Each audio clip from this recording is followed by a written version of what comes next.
Magandang hapon Pilipinas at sa buong mundo. Sa ulo ng mga balita.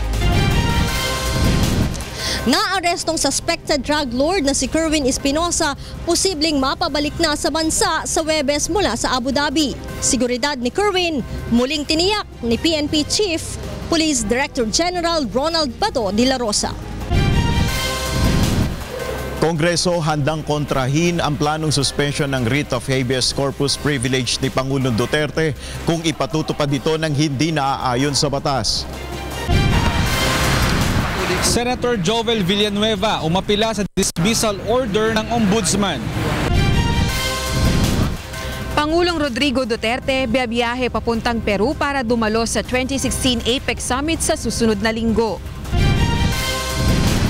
Mahigit 100 motorcycle riders na huling lumabag sa unang araw ng mas pinaigting na implementasyon ng motorcycle lane policy. Supermoon muling makikita ngayong gabi, makalipas ang halos 7 dekada.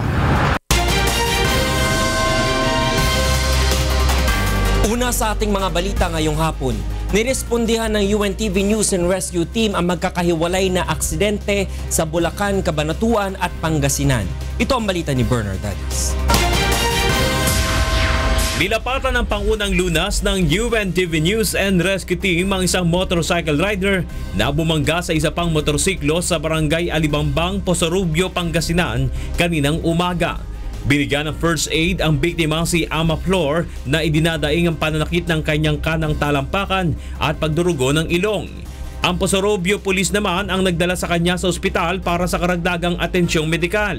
Ang nakabangga naman nito ay sinugod sa ospital ng iba pang responding rescue team. Sa Cabanatuan City naman ay tinulungan rin ng UNTV News and Rescue Team ang biktimang si Christopher Avila na nabangga ng motorsiklo sa barangay Bantug Norte kagabi. Nagtamo ng mga gasgas sa katawan ang biktima habang ang babae namang angkas ng motorsiklo ay dinala ng barangay patrol sa ospital. Ang driver naman ng nakabangga ang motorsiklo ay agad tumakas matapos ang insidente.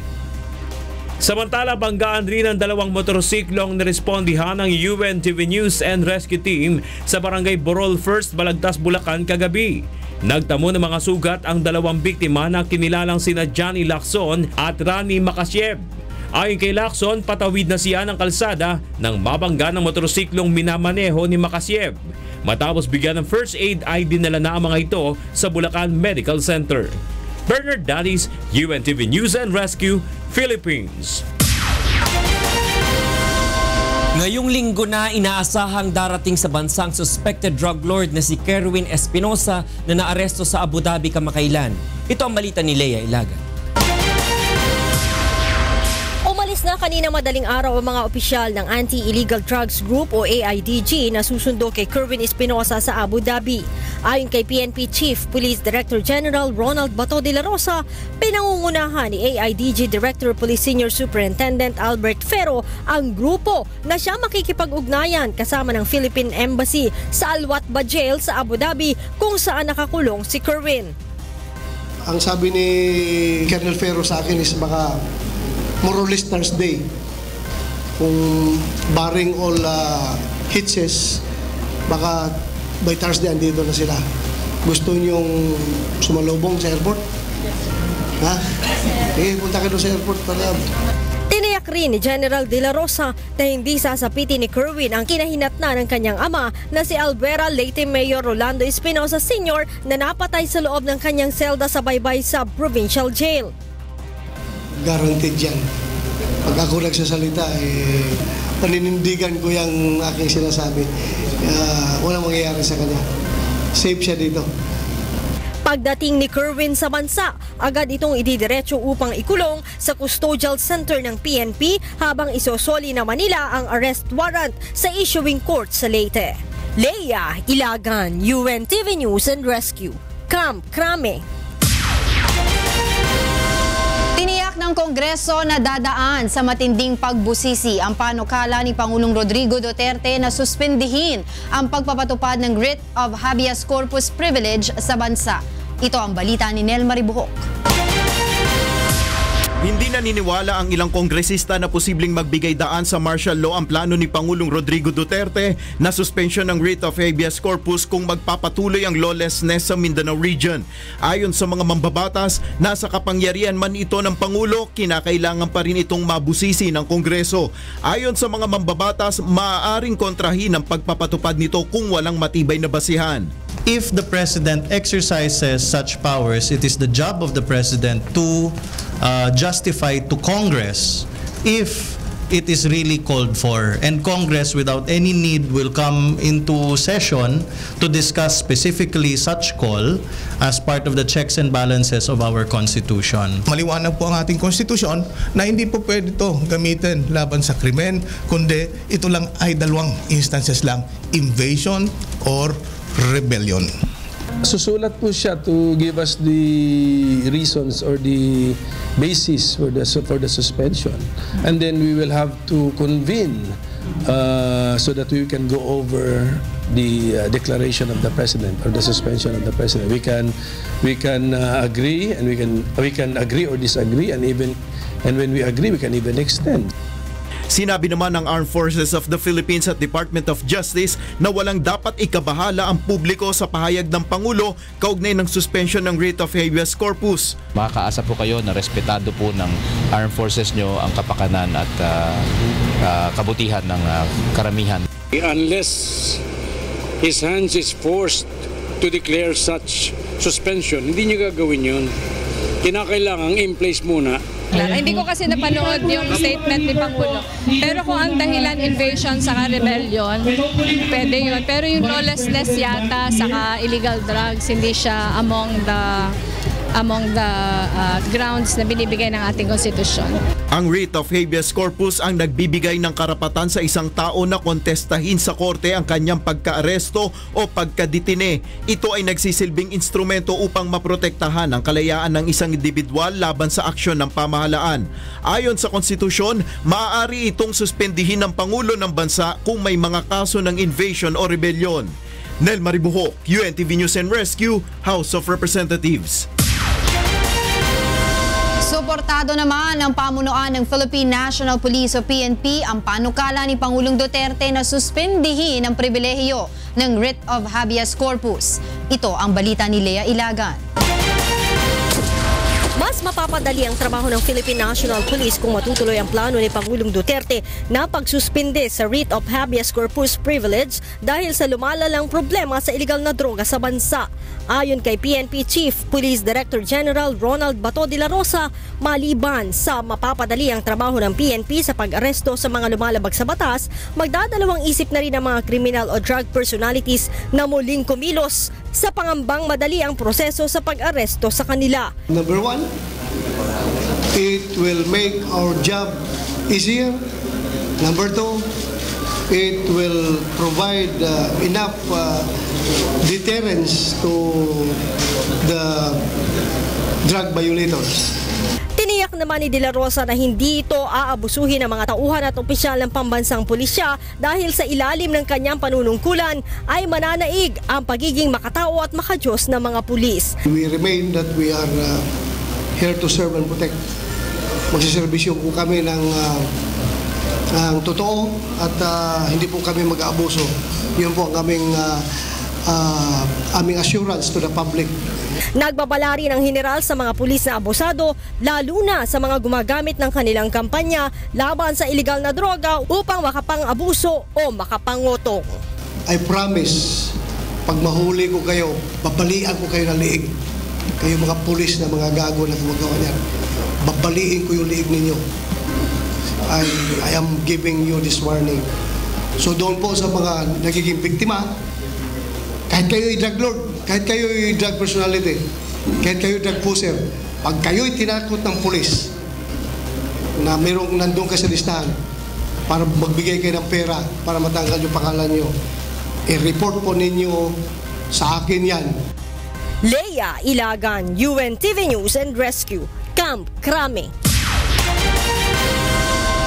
Inihain na ng motion for reconsideration ang kampo ni Senator Joel Villanueva sa inilabas na dismissal order ng Ombudsman kaugnay na umano'y maling paggamit sa kanyang Priority Development Assistance Fund o PDAF noong 2008. Ito ang balita ni Monokson. Hihintayin pa ni Senate President Coco Pimentel ang magiging tugon ng Ombudsman sa motion for reconsideration na inihain ng kampo ni Senator Joel Villanueva. Ayon kay Pimentel, pansamantala ibibigay na muna niya ang dismissal order sa Senate Rules Committee. Hindi kailangan bilisan ito kasi I have 30 days to file a compliance report. And in the meantime, after November 2, I was informed na nag-file ng motion for reconsideration, so which is the right of the party. Let them first resolve the ang tawag dyan, pending incident before we can say that there is already a final decision. Pinatatanggal sa pwesto ni Ombudsman Conchita Carpio Morales si Villanueva matapos na mapatunayan itong guilty ng grave misconduct, serious dishonesty at conduct prejudicial in the interest of the public.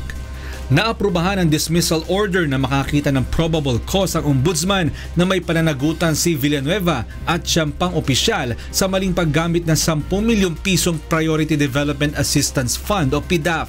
Bukod sa dismissal, nahaharap si Villanueva sa kasong graft, malversation at falsification of documents sa Sandigan Bayan. Ayon sa investigasyon ng Ombudsman, taong 2008 nang mag-release si Villanueva ng 10 milyong piso ng PDAF ng Sibak Party List sa di umano'y peking NGO na Aaron Foundation Philippines. Nakakita ng irregularidad ang Ombudsman dahil hindi naman ipinatupad ng NGO ang mga agricultural projects sa Compostela Valley. Nakita rin ng Ombudsman na hindi angkop sa pagsasaka ang lupa dahil malaking bahagi ng lupa ay natataniman ng puno ng saging at buko.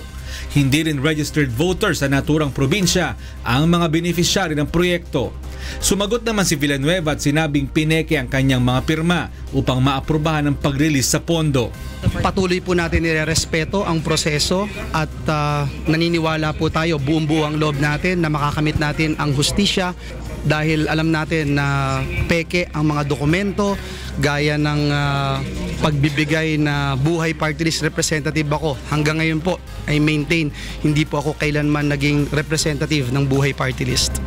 Sinabi ni Villanueva na dati nang naglabas ng konklusyon ng NBI na napeke ang kanyang pirma. Mon Hokson, UNTV News and Rescue, Quezon City.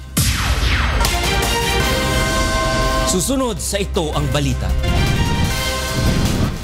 Pangulong Rodrigo Duterte biyabiyahe papuntang Peru para dumalo sa 2016 APEC Summit sa susunod na linggo. Pagtatayo ng on-site relocation para sa mga informal settlers sa Barangay Bagong Pag-asa sa Quezon City, sisimulan na ngayong taon. 2 lalaki arestado sa pagdadala ng higit 1 kilong shabu sa NAIA.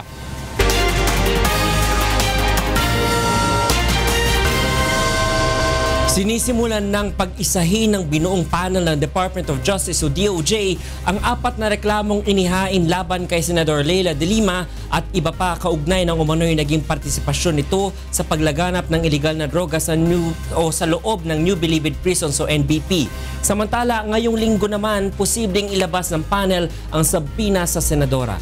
Ito ang balita ni Joanan. Department of Justice ng panel na siyang magko-consolidate sa 4 na reklamong inihain laban kay Senator Leila de Lima at iba pang mga dating opisyal ng DOJ dahil sa umano'y pagkakaugnay ng mga ito sa operasyon ng iligal na droga sa New Bilibid Prison. Kabilang sa 4 na reklamong isinampa laban sa senadora ay ang mga kaso ng drug trafficking at graft na inihain ng Volunteers Against Crime and Corruption. Kasama rin sa mga nagsumite ng reklamo laban kay de Lima, sina dating NBI Deputy Directors Reynaldo Esmeralda at Ruel Lasala. Kasong paglabag naman sa torture, graft at indirect bribery ang isinampa ng high-profile inmate na si JB Sebastian. Habang inirekomenda na rin ng National Bureau of Investigation ang pagsasampa ng kaso laban sa senadora at 17 iba pa matapos na lumabas sa kanilang investigasyon na positibong tumanggap si de Lima ng milyong-milyong halaga ng salapi mula sa mga drug lord at ginamit bilang pondo sa kanyang pangangampanya. Ayon kay Justice Secretary Vitaliano Aguirre III, posibleng ngayong linggo ay maglabas na ng sabina ang panel laban sa mambabatas. Nag-create na kami ng 5-man panel So, ang sabi namin this week. So, pero yan, since there is the panel already and I've already made a department order consolidating the 4 cases, bahala ng panel. Samantala, pinabulaanan naman ng kalihim ang naging pahayag ni Senator De Lima na umano'y maaari niyang manipulahin ang mga ebidensya sa mga kasong kinasasangkutan ng senadora. Hindi man ako nag-file nun. And besides, kung fabricated yun, doon ang mag-answer siya at sabihin niya yung kanyang depensa. Handa naman ang kampo ni De Lima na harapin ang kanyang mga kaso. Subalit muli nitong iginiit na walang basehan ang mga akusasyon laban sa kanya. I leave it up to my legal defense team kung ano ang gagawin dyan. Expected ko naman lahat yan na itutuloy nila yung mga kaso na yan. Joan Nano, UNTV News and Rescue, Manila. Inaasahan ang pagkakaroon ng 2 hanggang 4 na bilateral meeting si Pangulong Rodrigo Duterte sa pagdalo niya sa Asia-Pacific Economic Cooperation o APEC Summit sa Peru sa susunod na linggo. Ito ang balita ni Rosalie Cos. Nakatakdang dumalo si Pangulong Rodrigo Duterte sa Asia-Pacific Economic Cooperation o APEC Summit sa Lima, Peru mula November 19 hanggang 20. Ito ang kanyang kauna-unahang APEC Summit bilang Chief Executive ng bansa. Nasa 2 hanggang 4 na bilateral meeting ang inaasahan sa schedule ng Pangulo sa APEC Summit bukod pa sa mga informal meeting. Ongoing pa ang pagsasaayos ng schedule at tumanggi ang DFA na isapubliko ito. We're still trying to find both the schedule and the timings, and those are the pretty much the arranged ones. 21 world economic leaders ang tinatayang dadalo sa event. Ang APEC ang isa sa pinakamahalagang economic alliance ng Pilipinas bukod sa ASEAN. 80% o katumbas ng $103 bilyong ang halaga ng trade ng Pilipinas sa APEC, samantalang 19% o $24 bilyong naman ang trade ng Pilipinas sa ASEAN. Ayon sa Department of Foreign Affairs, mabuting pagkakataon din ito upang ibahagi ng Pangulo sa ibang world economic leader ang 10-point socio-economic program ng Duterte administration. APEC is one good platform for him to articulate again both his policies, because when you look at the 10-point socio-economic agenda of the president, many of the agenda items there are within the sphere of APEC's. Noong nakalipas na linggo, nagpahiwatig si Pangulong Duterte na posibleng hindi niya daluhan ang APEC Summit dahil sa layo ng biyahe. Subalit kinumpirma naman ng Malacanang na tutuloy ang Pangulo sa event. May 2 oras na layover sa New Zealand ang biyahe ni Pangulong Duterte bago ito dumiretso sa Peru. Rosalie Cos, UNTV News and Rescue, Malacanang. Sisimulan na talakayin sa Senado ngayong linggo ang panukalang 2017 National Budget. Mula sa Pasay City, ito ang balita ni Joyce Balancio, live. Yes, Joyce. Yes, magandang gabi sa iyo, Monica. Inilatag na nga ni Senator Loren Legarda, ang chairperson ng Senate Committee on Finance, ang 2017 proposed national budget sa plenaryo ng Senado kanina. At sa kanyang sponsorship speech, binigyan diin ng senadora ang nakikita niyang programa na dapat paglaanan ng malaking pondo ng pamahalaan sa susunod na taon. 2.4 trillion budget ang inaproba ng Senate Committee on Finance para sa 2017. Mas mababa ito sa orihinal na 3.35 trillion na proposed national budget na isinumite ng Department of Budget and Management sa Senado dahil sa mga adjustment na ginawa sa pondo ng kada departamento. Ayon kay Senator Loren Legarda na siyang namuno sa serye ng pagdinig ng budget, 3 bilyon ang inilaan nila para sa pagpapalawak ng coverage ng PhilHealth. Nagdagdag rin ang komite ng 2 billion pesos para naman sa irrigation fee subsidy upang makatulong sa mga magsasaka. Maliban dito, papalakisin rin ang dagdag pondo ng pamahalaan ang scholarship program sa mga state universities and colleges, lalo na sa mga kursong may kaugnayan sa science and technology, education, agri-fisheries at mathematics. 388 million pesos naman ang ibibigay sa Bureau of Jail Management and Penology o BJMP at 163 million naman ang sa Bureau of Corrections para maitaas naman ang daily subsistence allowance ng mga preso. Mananatiling mataas naman ang pondo sa health service services na pinaglaanan ng 151.5 billion pesos. Ito anya ay para sa sweldo ng mga karagdagang doktor, midwives, nurses at medical professionals. Kasama rin sa pondong ito ang paglalaanan para sa pagpapatayo ng rehabilitation centers para sa drug dependents. Ipinapanukala rin makatanggap din ng malaking pondo sa halagang 78.7 billion ang conditional cash transfer program ng pamahalaan para maipamahagi sa 4.4 million beneficiaries ng programa sa susunod na taon. Monica, isa rin sa mga nakikita ng Committee on Finance na dapat paglaanan ng malaking pondo ay infrastructure development na ipinapanukala makakatanggap nga ng 860 billion pesos mula sa National Expenditure Program. Ito ay nakikita nila solusyon upang sa ating trapiko, no, dahil sa congestion ng trapiko sa Metro Manila, pati na rin sa iba pang problema ng transportation sector. Bukas, Monica, ay hihimayin na nga itong national budget kada departamento sa plenary floor at inaasahan natin bago matapos ang Disyembre ay maipapasa na sa Bicameral Conference Committee ang panukalang pondo para sa susunod na taon. Monica? Maraming salamat, Joyce Balancio, live na nag-uulat mula sa Pasay City.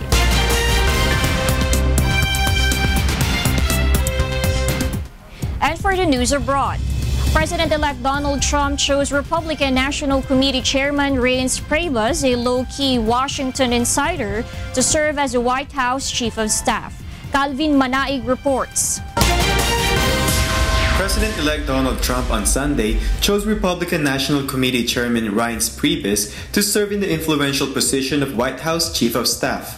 And they portrayed him slightly inaccurately. The head of the Republican National Committee has done such a great job. We're friends, we work together, we work with a lot of other people, and I have to say we have great unification.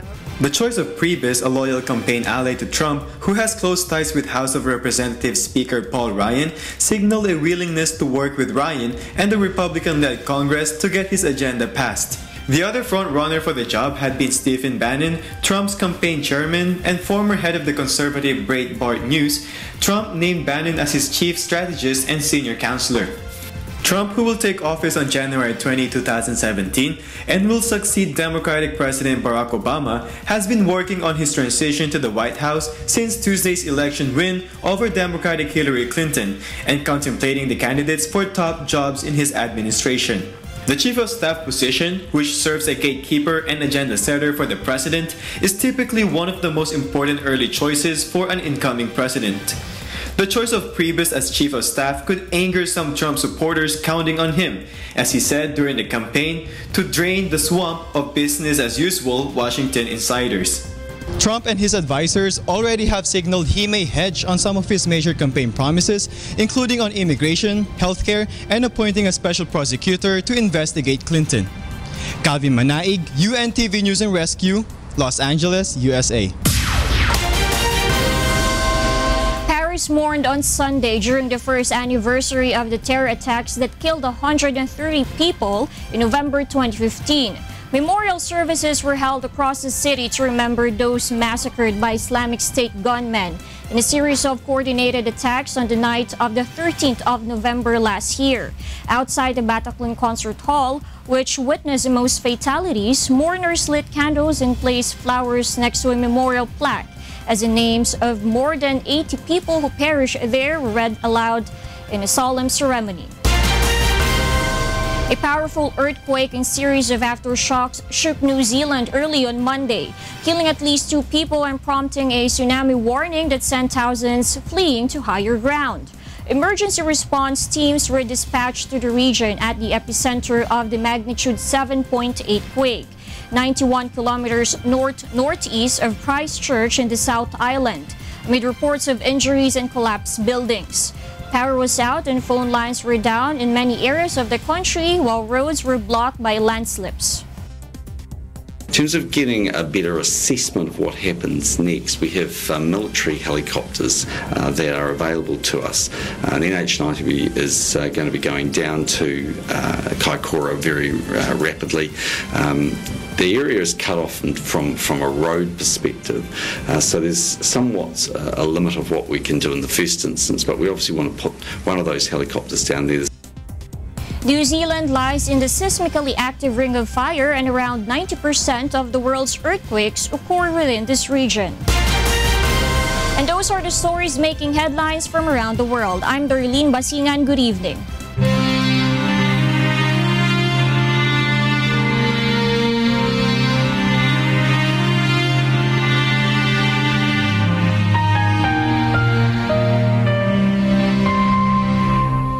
Dalawang 2,548 araw na po ang nakalipas mula na maganap ang malagim na Maguindanao Massacre. Ngunit hanggang ngayon ay naghahanap pa rin tayo ng katarungan sa mga biktima ng malagim na krimen. At sa tila madilim na hinaharap ng kaso, hindi po bibitiw ang UNTV sa labang ito hanggang makamit ang katarungan hindi lamang para sa aming 4 na kasamahan, kundi sa lahat ng mga biktima ng karumal-dumal na pamamaslang. Susunod sa Ito ang Balita. Mahigit 100 motorcycle riders na huling lumabag sa unang araw ng mas pinaigting na implementasyon ng motorcycle lane policy. Supermoon muling makikita ngayong gabi makalipas ang halos 7 dekada.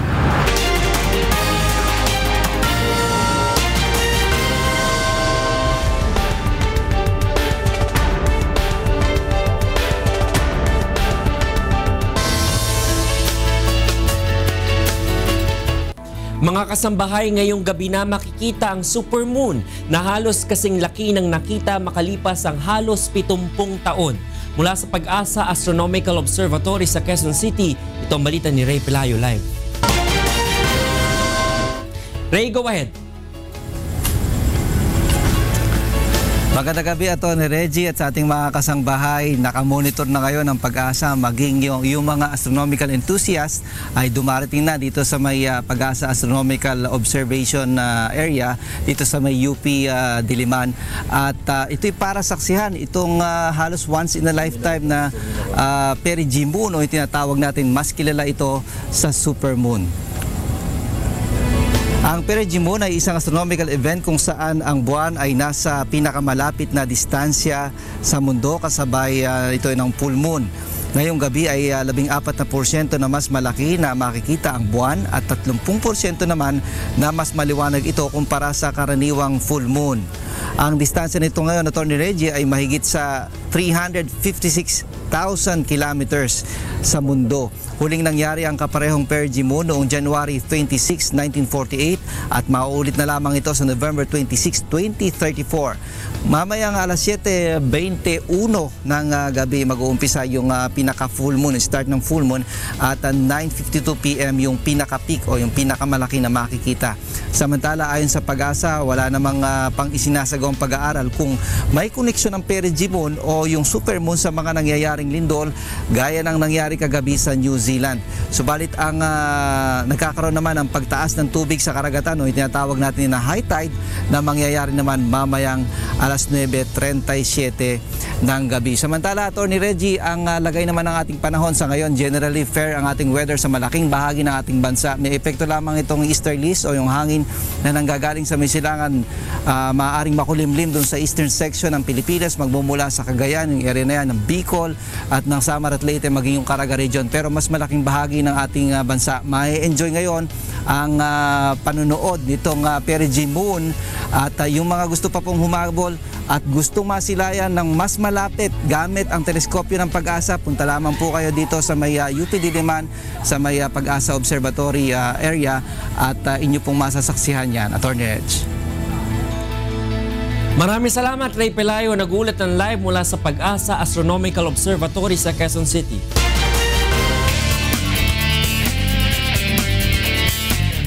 Samantala, alamin natin ang sitwasyon sa mga lansangan sa oras na ito mula sa Quezon Avenue sa Quezon City. Ito ang balita ni Mon Ocson live.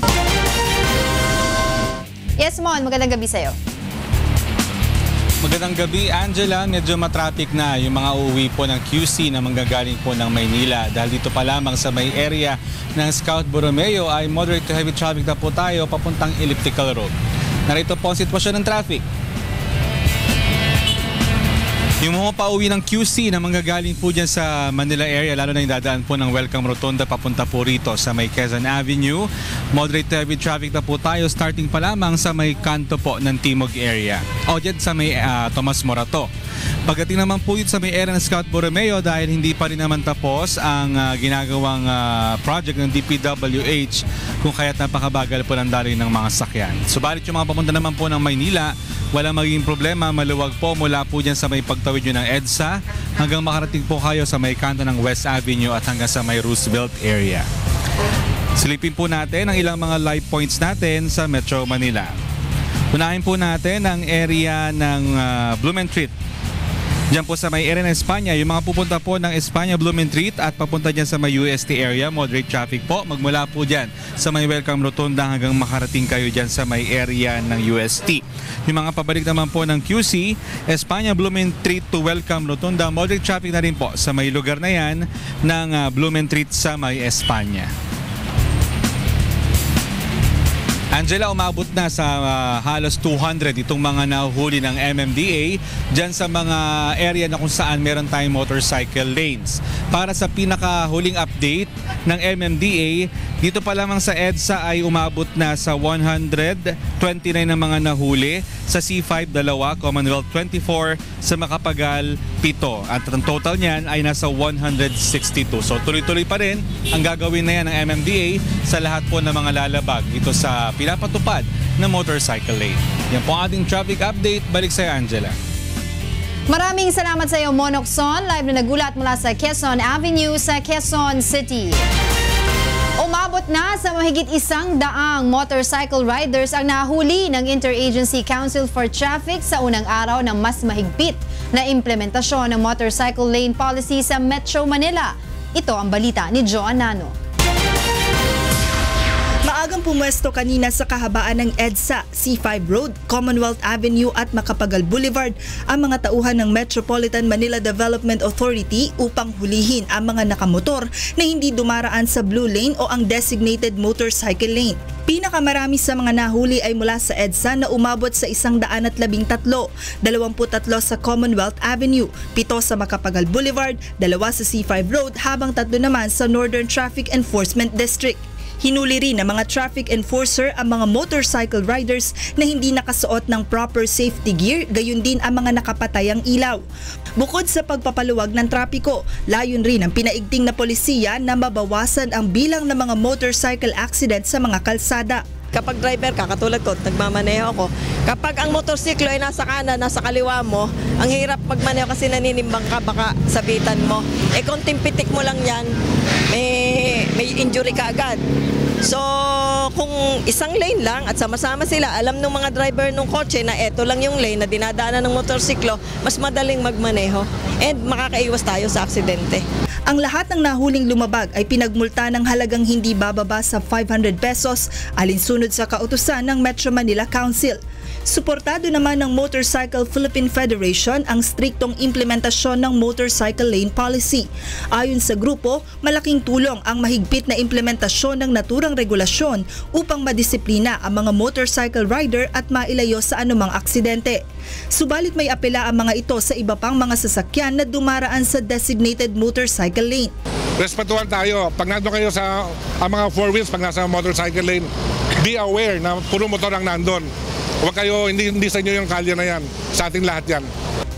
Noong 2015, nasa higit 18,000 kaso ng motorcycle-related accidents ang naitala ng MMDA Metrobase, kung saan nasa higit 200 ang nasawi dahil sa aksidente.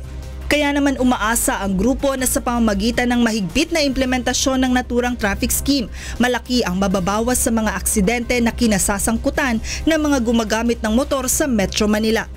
Joan Nano, UNTV News and Rescue, Makati City.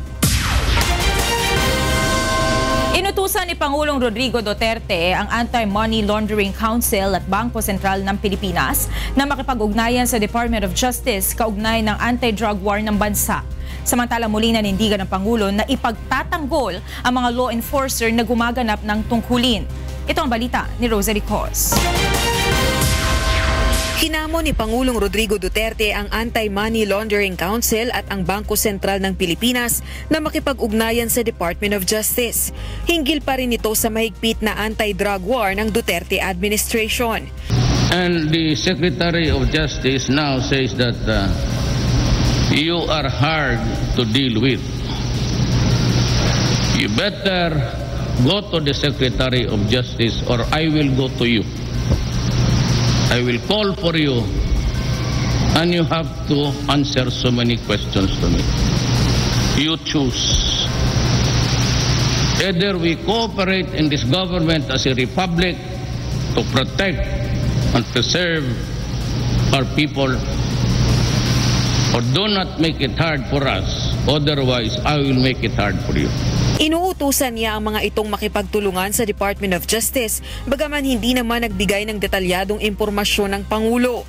Do not give me a reason to have a confrontation. Palabas ninyo yung ano ang mali dyan. There are billions stashed there in the bank who are really being washed or just being kept there in the meantime.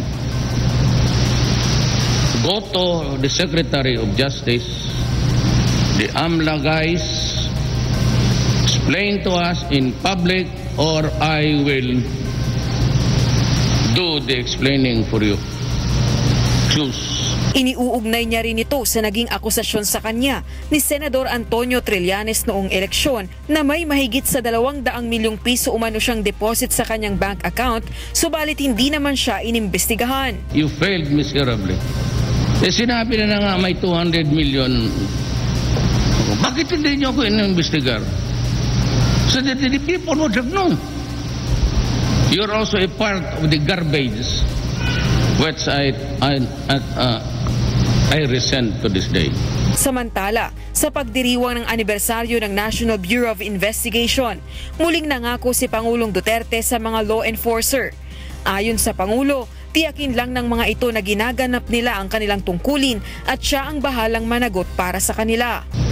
And as I have said, those law enforcers, police, the NPI, DEA, just do your duty. Just follow my instruction. And you do not have anything to worry. And I will believe your story because I am your chief. Kasabay nito, mahigpit ding pinagbilinan ng Pangulo ang mga ito na huwag masangkot sa droga at iba pang kriminalidad. Rosa Licoz, UNTV News and Rescue, Malacanang.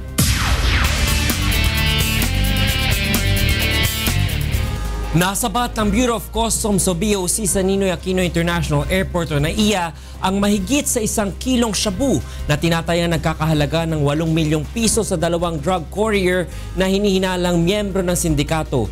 Ito ang balita ni Brian De Paz. Nahuli ng Bureau of Customs noong Sabado sa Federal Express Cargo Warehouse sa Ninoy Aquino International Airport ang 2 drug courier na hinihinalang miyembro ng sindikato ng iligal na droga. Kinilala ang 2 sospek na may edad na 26 anyos na sina Ronald Puerto Rivera mula sa Bagumbong, Caloocan City at Brian Levantico Cortez na taga San Francisco, Mabalacat, Pampanga dahil sa possession at importation ng humigit kumulang 1.2 kilogram ng shabu na may street value na 8 milyong piso. Inaresto ang 2 matapos na i-claim ang isang bag sa warehouse na dumating sa NAIA noong October 21. Backpack, yung bag na backpack yung ginamit. Kung dahil merong magandang intelligence work, ilang linggong binantayan yan, kasama natin yung mga ibang ahensya ng gobyerno. Mga ginamit nila mga papeles, puro peke. Peking ID, peking address. Kaya nahuli natin dahil binabantayan to with the local and international intelligence communities. Ayon sa Bureau of Customs, isang Kinzolani Guylain mula Congo ang nakatalang sender ng naturang bagahe. Nasa kustodiya ngayon ng Customs Enforcement Security Services ang mga sospek at naharap sa kasong violation of Republic Act 9165 o Dangerous Drugs Act of 1972 at Republic Act 10863 o Customs Modernization and Tariff Act. Ayon sa BOC, hindi dito nagtatapos ang kanilang pagbabantay, lalo na't gumagawa ng paraan ang mga sindikato upang magpatuloy ang kanilang iligal na operasyon. Ang hinala natin, ang pagdadaanan nila, smuggling o pagpupuslit. Diba, nahihirapan sila sa manufacture dito sa lokal. Ayon sa Bureau of Customs, ito-turnover nila ang 2 suspect pati na ang mga drug paraphernalia sa Philippine Drug Enforcement Agency. Brian De Paz, UNTV News and Rescue, Pasay City.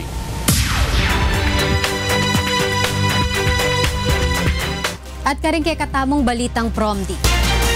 King Disyembre pa, posible nga balo nung matuluying planong pa mag-abolish King Negros Island Region, uling pisabyenda pa ini king pulong ning gabinete ng Pangulong Duterte. Ining report ng Lalaine Moreno. Yara sa 50% ang posibilidad nga magapabilin o kakason ang Negros Island Region. Ini ang ginpahayag ni DILG Undersecretary Jesus Hinlo sa plano nga pagkakas sa Negros Island Region. Ginklaro ni Hinlo nga wala pa sa executive order nga ginpirmahan ang Presidente Duterte na hanungod sa pagkakas sang NIR. It's a 50-50% chance that we will be retained. The President has not signed any executive order abolishing the NIR. It will be deliberated in December. Posible nga ipagwa sa Desyembre ang desisyon pagkatapos ang cabinet meeting. Apang anti-sini, isa ka cluster meeting ang pagapangunahan ni DILG Secretary Mike Sueno agod ipaintindi sa mga cabinet secretaries kung ano ka-importante kung isa na lang kariyon ang Negros Occidental kag Negros Oriental. We need the help of all Negrosanons as well as non-Negrosanons to convince the President that the NIR or Region 18 is good for his people in this island. Nagasalig si Yusek Hinlo nga paagi sang isa ka NIR, mas mapasanyog ang ekonomiya kag turismo sang duha ka probinsya. Lalaine Moreno, UNTV Balita kag Rescue, Negros Occidental. Dekayanan dalang may dinalang motorcycle patrol deng Police Region 4A King Camp Vincent Lim, King Laguna. Ining balita ng Sherwin Kulubong. 160 brand new motorcycle patrol ang ipinamahagi sa bawat police station sa Calabarzon Region sa Camp Vicente Lim kaninang umaga.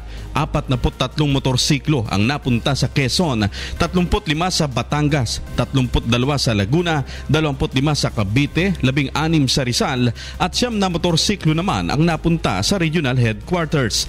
Gagamitin ang mga motorsiklo sa mga police operation at pagpapatrol sa mga matataong lugar. There are different kinds of procurement. This one is under the category of 125cc. So this is primarily used for operational purposes. Marami kasi tayong mga station pa ng walang four-wheel vehicle o meron man medyo hindi na reliable. Tapos pangalawa, alam niyo naman na yung kampanya natin sa drugs. So kailangan talaga ng mobility. Ang mga ipinamahaging motorsiklo ay nabili ng PNP sa ilalim ng Administrasyong Aquino. Sherwin Kulubong, UNTV News and Rescue, Laguna. At yan yung kekatamong balita, iba't yung miyayaliwang lugar king kekatamong bansa. Ako Ifrima Salonga Gloria, Maya Pabengi.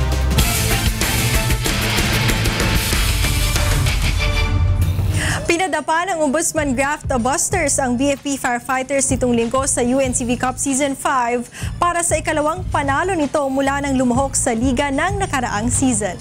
Ito ang balita ni Bernard Dadis. Nung talo namin sa MMDA, siguro marami kaming natutunan, no? Yung magstay kami sa sistema, we trust each other pa rin. Habol lamang, and then we stay as a team. So ang ganda ng finish. Ito ang nagsilbing inspirasyon ng Ombudsman Graft Busters upang patikimin ng ikalawang pagkatalo ang BFP Firefighters kahapon sa Pasig City Sports Center sa score na 71-78. Sa unang pagkakataon, ngayon pa lamang nakapagdala ng ikalawang panalo ang Ombudsman mula nang sumali sa torneo noong nakaraang taon. Kaya naman mataas ang moral ng team at nabuhay ng pag-asa na makapasok sa second round eliminations. May tig-2 panalo at talo ang Graft Busters sa Group A at kinakailangan nilang maipanalo ang susunod na laban sa November 24 kontra AFP Cavaliers. Ang usapan kasi makinig kay coach. Kung ano sabihin ni coach, makikinig. Tapos kasi kuminsan yung mga previous na talo namin nagsasarili. Binigyan lang namin ng konting direction yung team. So ganda naman nag-respond. Nanguna sa ombudsman si Ronnie Sagala na may 27 points at si Rizal Castro na may tig-14 na puntos at rebounds, kaya tinanghal na best player of the game. Nagambag naman si Mark Anthony Marcos ng 23 points, 8 rebounds at 4 na steals.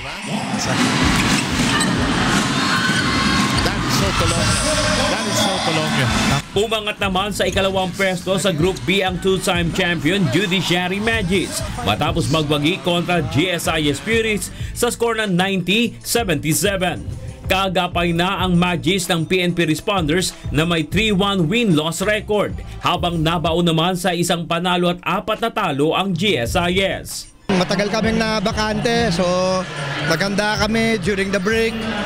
Meron pa kaming dalawang important games na nanditira, so sana simula na to tuloy-tuloy hanggang championship.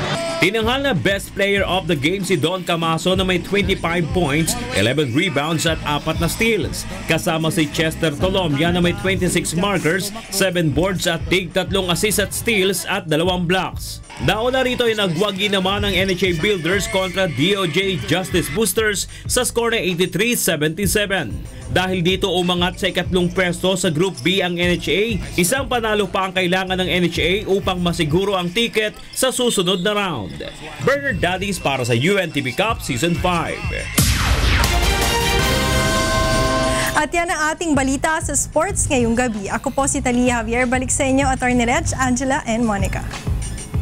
Maraming salamat, Talia. At yan ang naging kabuuan ng ating balitaan ngayong gabi. Aming inilahad ng buong katapatan kung paano namin nasaksihan. Kayo'y makapagtitiwala ng aming nakita at narinig ang aming ibinabalita. Magandang gabi.